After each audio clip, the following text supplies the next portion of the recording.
And here we are, 9 years later, at a time when I had hoped that this would be a long ago tale. A tale we would tell to frighten each other. But you know and I know that rather than go to jail, the greedy magicians have stormed the government. So now we must commit this story to memory as prophecy. Because we know this tale.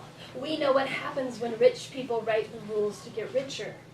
And we see clearly the cabinet of millionaires and billionaires. And Trump, who gave us promises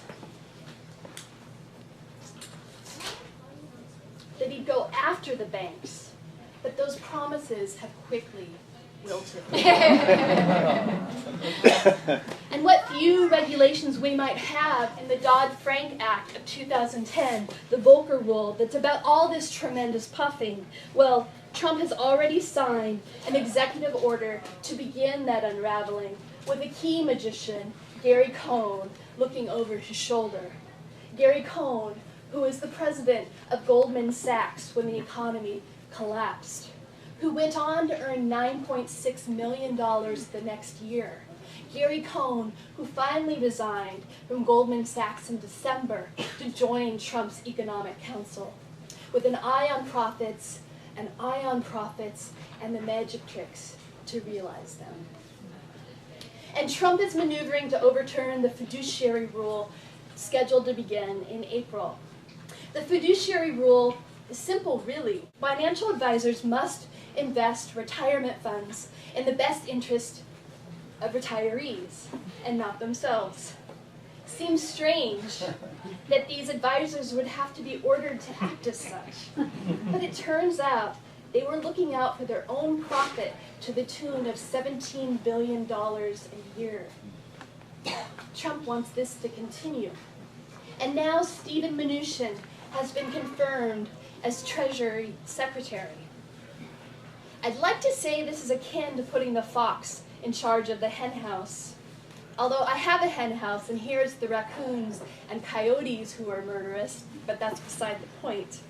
But maybe we could just say that it's akin to putting Steven Mnuchin in charge of the Treasury.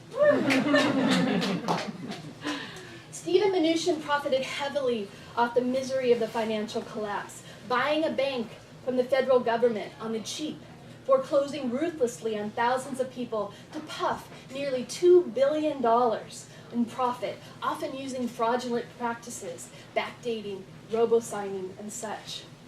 Yes, it's like putting Steven Mnuchin in charge of the Treasury. But still, we know this tale this time. It's a tale of magic tricks, a killjoy tale, a sinister tale, a tale of the brutality of greed.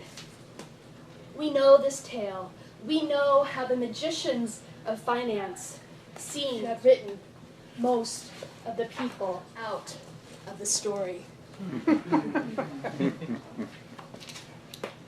But again and again, we must demand that they picture us too.